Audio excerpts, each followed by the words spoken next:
प्यारे बच्चों, सुप्रभात। आशा है आप सब अपने घर परिवार में कुशल मंगल होंगे। प्यारे बच्चों, जैसा कि आपको पता है, लॉकडाउन के कारण आपके विद्यालय लगातार बंद चल रहे हैं। प्यारे बच्चों, विद्यालय ही बंद हुए हैं लेकिन पढ़ाई बंद नहीं हुई है। इस बात का आप अवश्य ही ध्यान रखें। आपको अपनी पढ़ाई नियमित रूप से जारी रखनी है और हम लगातार इसके लिए प्रयासरत हैं कि किसी भी प्रकार से आपकी पढ़ाई बाधित न हो, वो नियमित रूप से चलती रहे। और इसी का परिणाम है कि हम हर रोज़ आपके लिए अलग अलग विषयों से संबंधित वीडियो बनाकर आपके लिए भेजते हैं। आशा है आप सब अपनी पढ़ाई सुचारू रूप से कर रहे होंगे। प्रिय विद्यार्थियों, संगम टीवी ज्ञान का एक दरिया है जिसमें हर रोज़ व्याकरण का एक पाठ हीरे मोतियों के रूप में आपके पास हाजिर होता है। प्यारे बच्चों, मुझे आशा है कि आप संगम टीवी के द्वारा पढ़ाए गए अब तक के सभी पाठों को ध्यानपूर्वक पढ़ रहे होंगे, सीख रहे होंगे। सीखना भी चाहिए क्योंकि पढ़ाई लगातार नियमित रूप से करवाई जा रही है और मैं उम्मीद करूंगा कि आप उस पर ध्यान भी दे रहे होंगे। एक बात ज़रूर कहना चाहूँगा, कुछ बच्चे मात्र काम को देखते हैं कि आज वाक्य और इसके भेद दिए गए हैं, गाइड उठाते हैं और उसको लिख देते हैं। ये भी नहीं देखते कि आज के वीडियो में क्या पढ़ाया गया है, कैसे पढ़ाया गया है, क्या काम करना है। बस पाठ का नाम देखते हैं और धड़ाधड़ लिखना शुरू कर देते हैं। प्यारे बच्चों, आपको ऐसे नहीं करना है। आपको जो पढ़ाया जाए उसी को ध्यानपूर्वक समझना है, सुनना है, देखना है, उसके बाद ही आपको लिखना है और याद करना है। आशा है आगे से आप ऐसा ही करेंगे। वीडियो को आरंभ से लेकर अंत तक अवश्य देखें और उसके बाद ही अपना गृह कार्य करें। प्यारे बच्चों, बिना कोई देरी किए मैं आज का पाठ प्रारंभ करता हूँ। आज का हमारा पाठ है वाक्य की परिभाषा, वाक्य के अंग और अर्थ के आधार पर वाक्य के 8 भेदों का विस्तार पूर्वक अध्ययन।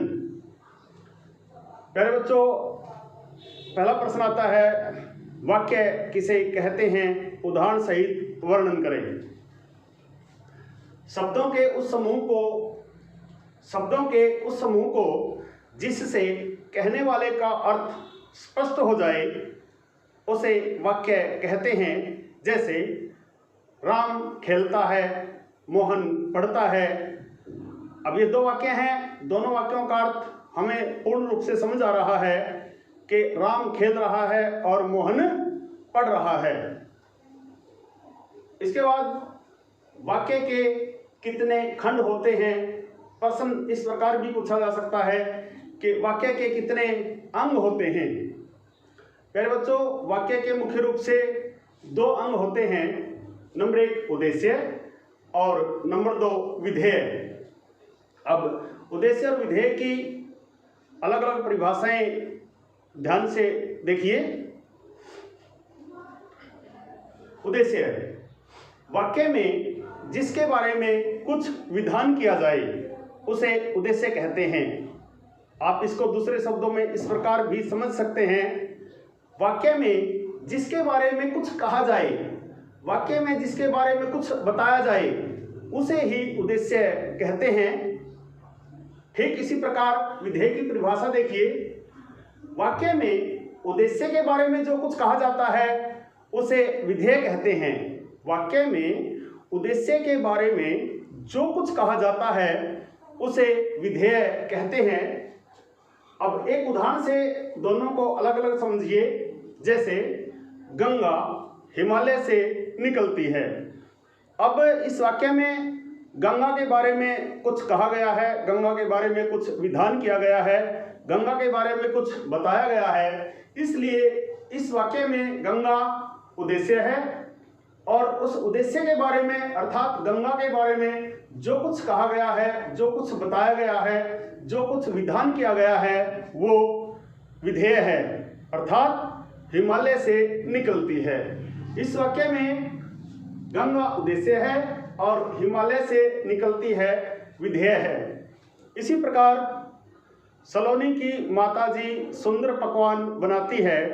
मैं इस वाक्य में उद्देश्य और विधेय अलग अलग करने की बात करूं तो यहाँ सलोनी की माता जी उद्देश्य है और अच्छे पकवान बनाती है, सुंदर पकवान बनाती है, ये विधेय है। मेरे बच्चों, परीक्षा में उद्देश्य और विधेय अलग अलग छांटने की, अलग अलग करने से संबंधित प्रश्न आता है।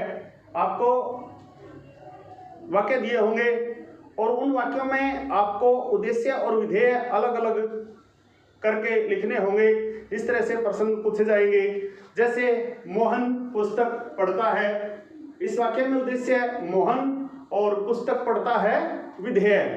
राम क्रिकेट खेलता है, राम उद्देश्य और क्रिकेट खेलता है विधेय। मेरे बच्चों, आशा है आपको वाक्य की परिभाषा और वाक्य के अंग, उद्देश्य और विधेय अच्छी प्रकार से समझ में आए होंगे। अब हम बात करते हैं वाक्य के अर्थ के आधार पर भेदों की। प्यारे बच्चों, अर्थ के आधार पर वाक्य के मुख्य 8 भेद होते हैं, जिसका पहला भेद है विधानवाचक वाक्य। जिस वाक्य में किसी कार्य के होने का पता चले, जिस वाक्य में किसी कार्य के होने का बोध हो, उसे विधानवाचक वाक्य कहते हैं। जैसे राम खेलता है, मोहन पढ़ता है। अर्थ के आधार पर वाक्य का दूसरा भेद है निषेधवाचक या नकारात्मक वाक्य। जिस वाक्य में किसी कार्य के न होने का पता चले, जिस वाक्य में किसी कार्य के न होने का बोध हो, उसे निषेधवाचक वाक्य कहते हैं। जैसे राम आज विद्यालय नहीं गया, मोहन आज खेत में नहीं जाएगा। इसके बाद वाक्य का अर्थ के आधार पर तीसरा भेद है प्रश्नवाचक वाक्य। प्रश्न से ही स्पष्ट है प्रश्नवाचक, अर्थात जिस वाक्य में प्रश्न पूछे जाने का बोध हो, जिस वाक्य में प्रश्न पूछे जाने का पता चले, उसे प्रश्नवाचक वाक्य कहते हैं। जैसे आपका क्या नाम है, आप कौन सी कक्षा में पढ़ते हैं। इन वाक्यों के अंत में प्रश्नवाचक चिन्ह लगाया जाता है, इस बात का आप विशेष ध्यान रखें। वाक्य का अगला भेद है आज्ञावाचक वाक्य।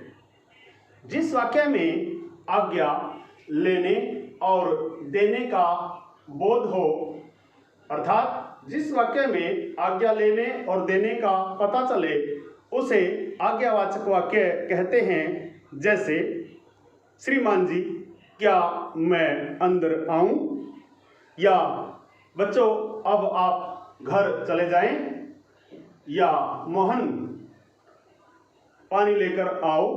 इस तरह आज्ञावाचक वाक्यों के ये उदाहरण हैं। प्यारे बच्चों, वाक्य का अर्थ के आधार पर अगला भेद है इच्छावाचक वाक्य। जिस वाक्य में इच्छा, आशीर्वाद, कामना आदि का बोध हो, उसे इच्छावाचक वाक्य कहते हैं। जैसे भगवान करे आपकी यात्रा मंगलमय हो, आप सब पास हो जाएं। इस तरह से इच्छावाचक वाक्यों के उदाहरण हैं। अगला अर्थ के आधार पर वाक्य का अगला भेद है संकेतवाचक वाक्य। जिस वाक्य में एक कार्य का होना दूसरे कार्य के होने पर निर्भर हो, ध्यान से देखिए, जिस वाक्य में एक कार्य का होना दूसरे कार्य के होने पर निर्भर हो, अर्थात पहला कार्य होगा तो दूसरा कार्य होगा, जब तक पहला कार्य नहीं होगा तब तक दूसरा कार्य नहीं होगा। उदाहरण देखिए, यदि वर्षा होगी तो फसल अच्छी होगी, अर्थात फसल अच्छी तभी होगी जब वर्षा होगी, यदि वर्षा नहीं होगी तो फसल भी अच्छी नहीं होगी। यदि आप मेहनत करेंगे तो अवश्य ही अच्छे अंकों से पास हो जाएंगे। अच्छे अंकों से पास होने की शर्त क्या है कि यदि आप परिश्रम करेंगे, जब तक आप परिश्रम नहीं करेंगे आप अच्छे अंकों से पास नहीं होंगे। यहाँ एक कार्य का होना दूसरे कार्य के होने पर निर्भर है, इसलिए यहाँ संकेतवाचक वाक्य है। प्यारे बच्चों, वाक्य का अगला भेद है विस्मयादि बोधक या विस्मयादि वाचक। जिस वाक्य में हर्ष, शोक, घृणा, हैरानी, विस्मय आदि का बोध हो, जिन वाक्यों में हर्ष, शोक, घृणा, विस्मय, हैरानी आदि का बोध हो, वहाँ विस्मयादिवाचक वाक्य होता है। जैसे, वाह कितना सुंदर फूल, शाबाश आपने तो कमाल कर दिया, छी छी कितनी गंदगी, अरे मोहन पास हो गया। यानी कि जो बच्चा कभी क्लास 10 नहीं करता था, जो बच्चा कभी काम नहीं करता था और वो बच्चा पास हो जाए तो हैरान होना स्वाभाविक है, और उसको ऐसे ही पूछेंगे अरे वह पास हो गया। ये थे आपके अर्थ के आधार पर वाक्य के भेद। आशा है आपको उदाहरण सहित अच्छी प्रकार से समझ में आए होंगे। तो प्यारे विद्यार्थियों, एक बार फिर आपसे विनम्र अनुरोध कि आप वीडियो को आरंभ से लेकर अंत तक अवश्य देखें। जब आप क्लासरूम में 40-50 मिनट तक बैठकर पढ़ते हैं किसी भी विषय को, इस वीडियो में तो मात्र 10 मिनट में ही आपका काम हो रहा है, 10 मिनट में ही आपकी पढ़ाई हो रही है। आप वीडियो को एक बार तो कम से कम पूरा देखें, अगर समझ ना आए दोबारा देख लीजिए। वहाँ तो हम एक बार क्लास में पढ़ाते हैं और चले जाते हैं, आपको हमारे पास आना पड़ता है। लेकिन जो वीडियो है, अगर आप इसको सेव कर लेते हैं या हमारे लिंक पर जाकर आप कभी भी इसको चेक कर सकते हैं, इससे पढ़ाई कर सकते हैं, समझ सकते हैं। कुछ समझ ना आए तो कमेंट करके पूछ सकते हैं, आपको उसी समय आपका जवाब, आपका उत्तर, आपको आपकी समस्या उसी समय हल की जाएगी। तो प्यारे विद्यार्थियों, मुझे आशा ही नहीं पूर्ण विश्वास है कि आज के बाद आप नियमित रूप से पढ़ाई करेंगे और किसी भी प्रकार की कोताही नहीं करेंगे। आप बस ये सोच लीजिए थोड़ी देर के लिए कि आप विद्यालय में आए हैं और आपकी कक्षा लगी हुई है। इसी प्रकार बिना किसी के कहे, बिना किसी डर और भय के नियमित रूप से यदि आप पढ़ाई करेंगे तो आपका पढ़ाई का नुकसान कतई नहीं होगा। आशा है आप आगे से इस बात का ध्यान रखेंगे और अपनी पढ़ाई को नियमित रूप से जारी रखेंगे। आपका दिन मंगलमय हो।